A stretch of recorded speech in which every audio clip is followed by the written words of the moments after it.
حلقتنا النهاردة هتكون عن رحلة الأحلام اللي هتقضي معاها أحلى الأيام وتعيش جو من الترفيه والراحة والاستجمام. كل ده هيكون مع منفيس في أجمل المدن والبلدان، رحلة ألمانيا والنمسا.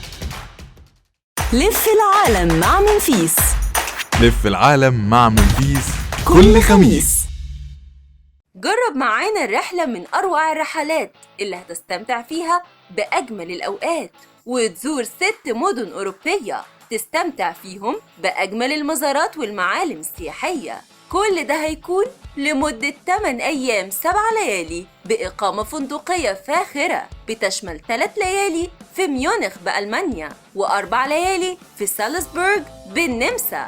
هنبدأ يومنا الأول بالانطلاق للمدينة الألمانية الساحرة ميونخ، وبعدها هنتوجه لفندق الإقامة الفاخرة عشان ننهي كافة إجراءات التسكين بكل سهولة وبأسرع وقت. وهنقدر نستمتع بجولة استكشافية بكل نشاط وحيوية في أرجاء المدينة، أو تقدروا تستمتعوا بوقت هادي في الفندق تشحنوا فيه طاقتكم وتستعدوا لاستقبال يومنا التاني. في اليوم التاني هنتناول وجبة فطارنا الشهية، وبعدها هنقوم بعمل جولة اختيارية لزيارة أهم معالم ميونخ السياحية، المدينة الخلابة في ألمانيا وثالث أكبر المدن فيها. فهنزور متحف BMW، الاستاد الأولمبي،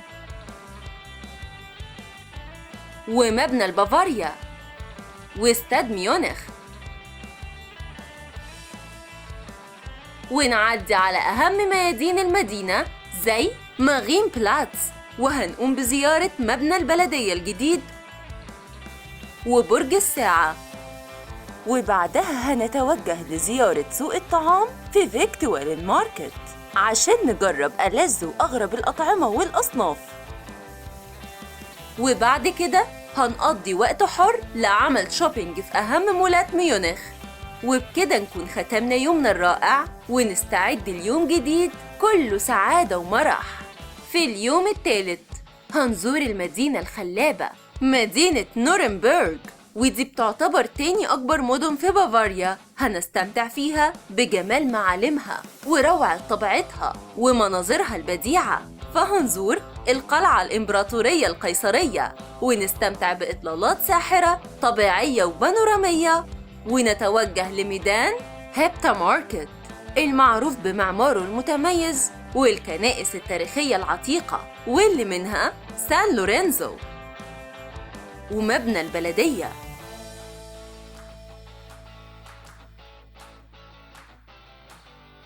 أما في يومنا الرابع فإحنا هنودع ميونخ ونستعد للانطلاق للمدينة النمساوية الشقية بعد ما نقوم بتسليم الغرف. فهنروح لسالزبورغ وهنزور فيها قلعة هوين سالزبورغ، وبعد كده هنتوجه لشارع جولد جاس وهنزور شارع جيترود جاس وميدان الساحة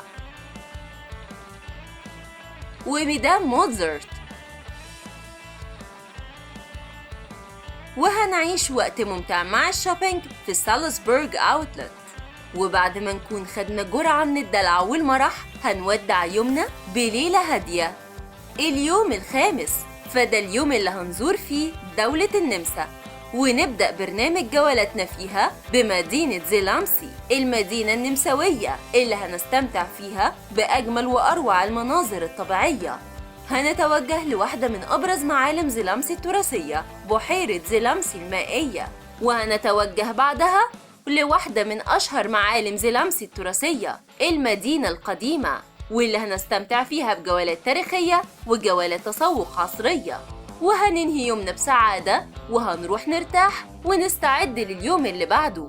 اليوم السادس هنستعد فيه لجولتنا الاختيارية وهنزور مدينة هالشتات الخلابة ونستمتع معاها بزيارة القرية الحالمة وشارع البحر الخلاب، وهنعيش وقت ما يتنسيش واحنا بنتفرج على جمال القرية والمباني العتيقة اللي بتعتبر إحدى مواقع التراث العالمي باليونسكو. وهنقضي وقت مذهل بالبحيرة الطبيعية البديعة هالشتات سي.